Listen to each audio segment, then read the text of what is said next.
In this section, we'll start to talk about some basic derivative rules. And so here are some of the very first ones that you'll see. The first one involves a function that looks like a constant. So think f of x equals c, where c is some number. Now, if we were to graph this, this would just look like a horizontal line, right, at the point c. So here I'm just assuming c is some positive number. So if you think about the slope of this line, well, no matter what c is, the slope is 0.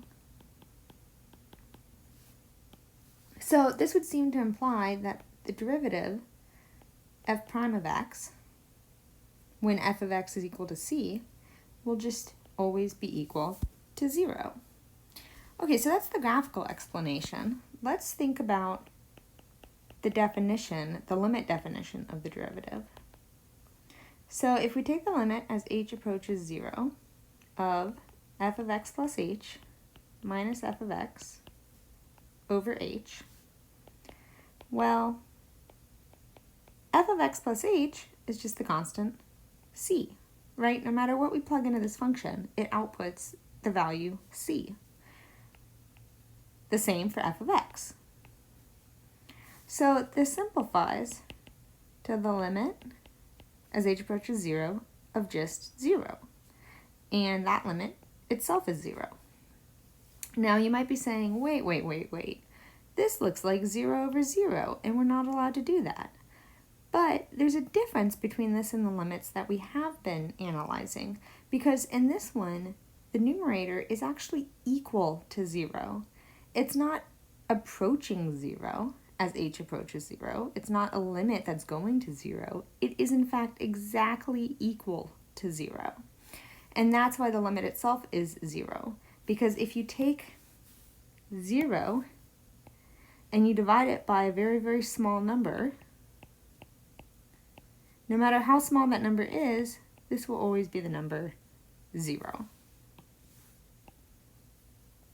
Okay, so we've seen two explanations for the first derivative rule, which is that if your function is just a constant, the derivative will be 0.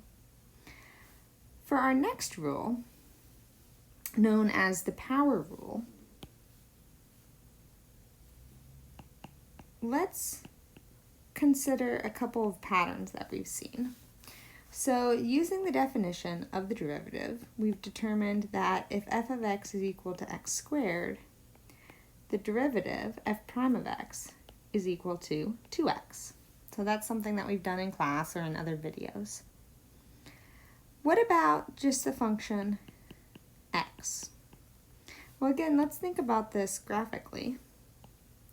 This is the function x, f of x equals x, and it has slope 1.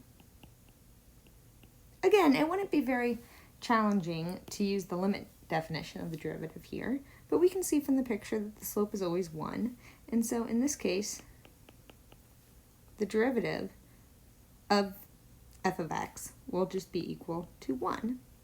Now, perhaps it would be better if I called this something a little different so that we didn't have multiple f functions here. So let me rename this one g of x and g prime of x. And then let's do one more. Let's say h of x is equal to x cubed.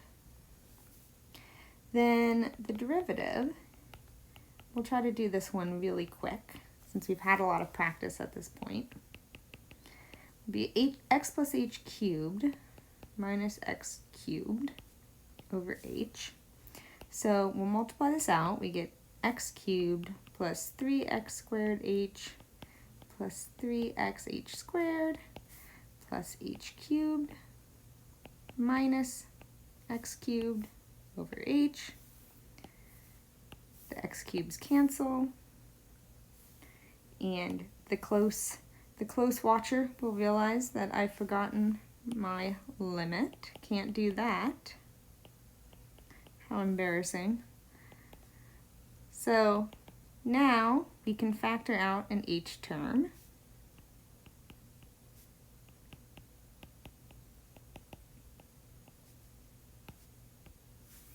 The h's cancel. And now when I take the limit, I get 3x squared. These other terms go to 0 because h is going to 0. Okay, so now maybe we'll start to see a pattern, right? If we have our function here, our function, and then we have the derivative,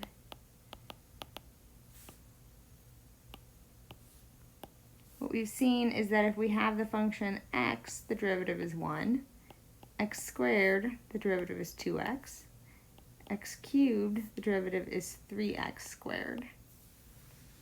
And in general, this pattern will continue.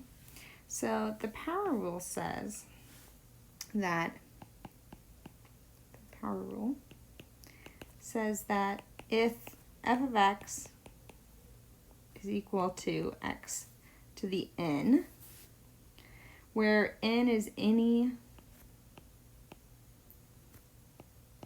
non-zero number. So n doesn't have to be a positive integer. It doesn't have to look like 1, 2, 3, 4. Those are the examples I've been showing you. N can actually be a fraction. It can be a negative number. It just can't be 0 because n to the 0 would be a constant. Then the derivative f prime of x will be n times x to the n minus 1. So think about it this way, that this exponent comes down in front and then we subtract 1, right? So we get this n term in front and then the exponent we have is subtracting 1. So let's write out one more example. Let's say f of x is x to the 7th. Then f prime of x will be 7x to the 6th. So the 7 came down in front, and then this exponent itself, we subtracted 1.